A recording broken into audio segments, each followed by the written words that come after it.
সম্মানিত ভিউয়ার্স, আসসালামু আলাইকুম। আশা করি আপনারা সকলেই অনেক বেশি ভালো আছেন। আজকের ভিডিওর যে আলোচ্য বিষয় সেটি আপনারা নিশ্চয়ই থাম্বনেল দেখেই বুঝতে পাচ্ছেন যে বাংলাদেশের এই পর্যন্ত যে সমস্ত পে স্কেলগুলো ঘোষিত হয়েছে বা পে কমিশনগুলো গঠিত হয়েছিল সেগুলোতে আসলে পর্যায়ক্রমে কীরকম বেতন ছিল এবং কত পার্সেন্ট বৃদ্ধি পেয়েছে এবং সেই আঙ্গিকে নবম যে পে কমিশন গঠিত হয়েছে এখানে আসলে সরকারি চাকরিজীবীদের বেতন কত পার্সেন্ট বৃদ্ধি পেতে যাচ্ছে এটি নিয়ে আসলে অনেকের মনেই অনেক ধরনের দ্বিধাদ্বন্দ্ব কাজ করছে এবং অনেকে আসলে এই পরিসংখ্যানটি সঠিকভাবে বুঝতে পারছেন না। আমি সার্বিক পরিসংখ্যান নিয়ে কথা বলবো, সেজন্য অবশ্যই ভিডিওটি প্রথম থেকে শেষ পর্যন্ত আপনাকে দেখতে হবে। আর এই সংক্রান্ত সকল ধরনের আপডেট ভিডিওগুলো পেতে অবশ্যই আমাদের চ্যানেল সাবস্ক্রাইব করে আমাদের সাথেই থাকতে হবে। আপনারা আমাদের এই সমস্ত ভিডিওগুলো দেখতে আমাদের চ্যানেল সাবস্ক্রাইব করে আমাদের চ্যানেলের ভেতর থেকে সকল ভিডিওগুলো আপনারা দেখে নিতে পারেন। আমরা মূল আলোচনায় চলে যাব, তার আগে ছোট্ট একটি রিকোয়েস্ট, সেটি হচ্ছে আপনি যদি এই ভিডিওতে আমার চ্যানেলে প্রথম হয়ে থাকেন অবশ্যই আমার চ্যানেলটি সাবস্ক্রাইব করে আমাদের সাথেই থাকবেন। যা হোক, আমাদের মূল আলোচনা যে বাংলাদেশের সকল পে স্কেল সমূহ, প্রথম যে পে স্কেল সেটি ঘোষিত হয়েছিল 1973 সালে, দ্বিতীয় পে স্কেল ঘোষিত হয়েছে 1977 সালে, তৃতীয় যে পে স্কেল সেটি 1985 সালে, চতুর্থ পে স্কেল 1991 সালে, পঞ্চম পে স্কেল 1997 সালে, ষষ্ঠ পে স্কেল 2005 সালে, সপ্তম পে স্কেল 2009 সালে এবং অষ্টম যে পে স্কেল সেটি হচ্ছে 2015 সালে। দেখুন, 1973 সালের পরে 1977 সালে যে পে স্কেলটি ঘোষিত হয়েছে এখানে ডিস্টেন্স কিন্তু 4 বছর, অর্থাৎ 4 বছর পরেই এই পে স্কেল আবার নতুন পে স্কেল ঘোষিত হয়েছে, অর্থাৎ দ্বিতীয় পে স্কেল। এবং তৃতীয় যে পে স্কেলটি সেটি 77 থেকে 85, অর্থাৎ 8 বছর পরে ঘোষিত হয়েছে। ঠিক আছে, এরপরে 85 থেকে 91 এটি 6 বছর পরে ঘোষিত হয়েছে। এরপরে 97 এটিও কিন্তু 6 বছর পরে ঘোষিত হয়েছে। এরপরে 2005, অর্থাৎ 97 থেকে 2005 এটি কিন্তু 8 বছর পরে ঘোষিত হয়েছে এবং 2005-এর পরে 2009 এটি 4 বছর পরে ঘোষিত হয়েছে এবং 2009-এর পরে 2015 এটি আসলে 6 বছর পরে ঘোষিত হয়েছে। দেখুন, সর্বোচ্চ যে সীমা, সময়ের সীমা, সেটি কিন্তু সর্বোচ্চ 8 বছর, কিন্তু সর্বশেষ যে পে স্কেলটি আমাদের ঘোষিত হয়েছিল অষ্টম পে স্কেল 2015 সাল, এরপরে 2025 সাল, সুদীর্ঘ 10টি বছর অতিবাহিত হয়ে গেলেও কিন্তু আসলে এই পে স্কেলটি ঘোষিত হয়নি। তো বর্তমান যে তত্ত্বাবধায়ক সরকার প্রধান উপদেষ্টা ডক্টর মোহাম্মদ ইউনূস, তিনি কিন্তু এই উদ্যোগটি গ্রহণ করেছেন এবং সেটির জন্য তিনি পে কমিশন অলরেডি গঠন করেছেন। তো যা হোক, 1977 সালে আমরা দেখতে পাচ্ছি যে প্রথম যে গ্রেড ছিল সেইখানে মূল বেসিক ছিল নির্ধারিত 3000 টাকা এবং 1985 সালে সেই প্রথম গ্রেডের মূল বেতন বৃদ্ধি পেয়ে করা হয়েছিল 6000 টাকা। ঠিক আছে, এবং 1997 সালে এটিকে বর্ধিত করে 15,000 টাকা করা হয় এবং 2005 সালে সেটিকে 23,000 টাকা করা হয়। অর্থাৎ 1997 থেকে 2005 সাল পর্যন্ত যে বৃদ্ধির হার, অর্থাৎ মূল বেতনের 53% বেতন বৃদ্ধি করা হয়েছিল 1997 থেকে 2005 সালের যে পে স্কেল সেইখানে। 2005 থেকে 2009 যেই পে স্কেল ঘোষণা করা হয়েছিল, অর্থাৎ 23,000 প্রথম গ্রেডের বেতন ছিল 2005 সালে, সেটি 2009 সালে করা হয়েছিল 40,000।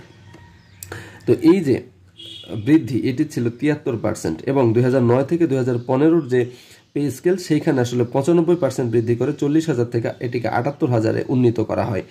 ঠিক আছে, তাহলে 53%, 73%, 95%। তো এভাবে আসলে প্রত্যেকটির যদি আমরা দেখে থাকি যে দ্বিতীয় যে গ্রেড ছিল 1977 সালে 2850 টাকা বেতন ছিল, তারপরে হচ্ছে যে 1985 সালে 5,700 টাকা এবং 1997 সালে সেটিকে উন্নীত করে 12,900 টাকা করা হয়। তারপরে 19,300 2005 সালে, 2009 সালে 33,500 টাকা এবং 2015 সালে সেটিকে 66,000 টাকায় উন্নীত করা হয়।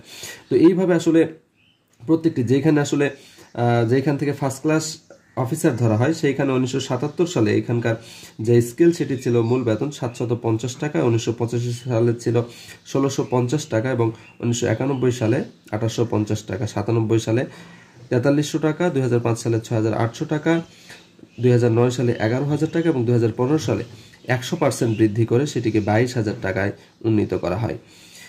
তো এইভাবে একদম পিছনের সারির যেগুলো রয়েছে, যেমন 18তম গ্রেড 1977 সালে বেতন যেখানে ছিল মাত্র 250 টাকা, সেইখানে 2015 সালে সেটিকে উন্নীত করা হয়েছে 8,800 টাকায় এবং 19তম গ্রেডের যেটি 240 টাকা ছিল 1977 সালে সেটিকে 2015 সালে করা হয়েছে 8,530 টাকা এবং 20তম যেটি গ্রেড, অর্থাৎ সর্বশেষ গ্রেড, এটি 225 টাকা বেতন ছিল 1977 সালে এবং 2005 সালে ছিল 2400 টাকা এবং 2015 সালে সেটিকে করা হয়েছে 8,250 টাকা। দেখুন আমরা উপরের যে গ্রেডগুলোর প্রবৃদ্ধি সেটি আমরা দেখলাম যে 53%, 73% এবং 95%, কিন্তু শেষের যে গ্রেডগুলো দেখুন 1977 থেকে 1985 সালে যে বেতন বৃদ্ধি করা হয়েছে 225 থেকে 500 টাকা, এইখানে আসলে 122% বেতন বৃদ্ধি করা হয়েছে।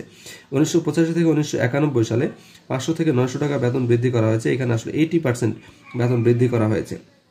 1991 থেকে 97, 900 থেকে 1500 এখানে 66% বেতন বৃদ্ধি করা হয়েছে এবং 1500 থেকে 2400 এখানে আসলে 60% বেতন বৃদ্ধি করা হয়েছে। 2005 থেকে 2009 সালে 2400 থেকে 4100 টাকায় বেতন উন্নীত করা হয়, এখানে 70% বেতন বৃদ্ধি করা হয়েছে এবং 4100 থেকে 8250 টাকা এখানে আসলে 101% বেতন বৃদ্ধি করা হয়েছে। দেখুন আমরা যদি শেষ তিনটি পে স্কেল বিবেচনা করি যে 60%, 70% এবং 101%, অর্থাৎ 60%, 70% এবং 101%।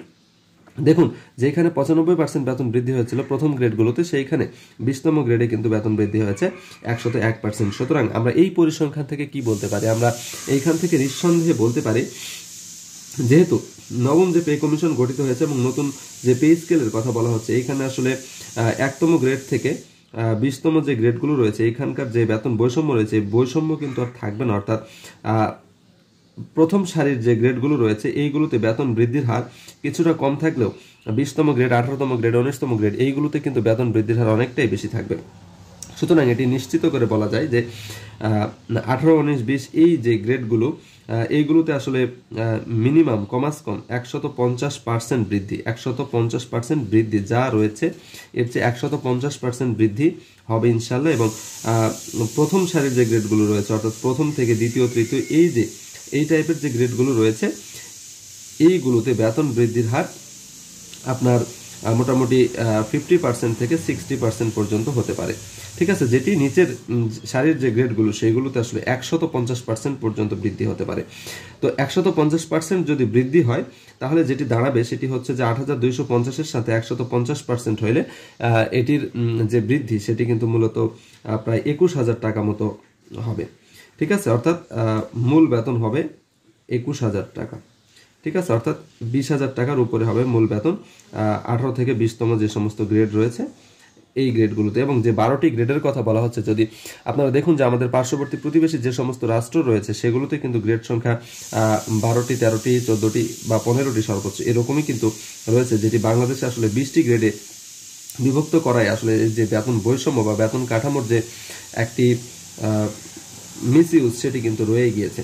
তো যা হোক, আপনারা নিশ্চয়ই বুঝতে পারলেন। এবং প্রথম গ্রেডের যে স্কেল অর্থাৎ 78,000 টাকা বলা হচ্ছে, এটির 50% যদি করা হয় তাহলে 78,000-এর 50% হচ্ছে 78 গুণন 0.5। ঠিক আছে, অর্থাৎ এটি হচ্ছে যে 39,000। ঠিক আছে, 39 প্লাস 78, এটির ক্ষেত্রে প্রথম গ্রেডের ক্ষেত্রে বেতন হচ্ছে 9, 8, 17, 7 হাত থেকে 1, অর্থাৎ 1,17,000 টাকা। ঠিক আছে, 1,17,000 টাকা এরকম বেতন হবে প্রথম সারির যে গ্রেডগুলো রয়েছে 1,17,000 বা 15,000, অর্থাৎ 1 লাখ প্লাস।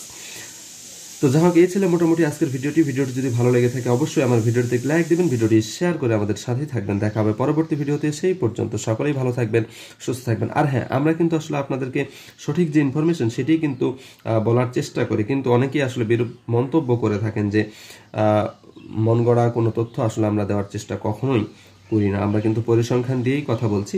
সুতরাং এটি কিন্তু আপনাদেরকে বুঝতে হবে। আপনারা যদি নিজেদের মতো করে চিন্তা করেন তাহলে কিন্তু হবে না। এবং পে কমিশন তাদের সার্বিক বিষয় পর্যালোচনা করেই তাদের যে চূড়ান্ত রিপোর্ট সেটি কিন্তু পেশ করবেন এবং সেটির আঙ্গিকেই এরকম একটি বেতন কাঠামো কিন্তু ইনশাল্লাহ দাঁড়াবে।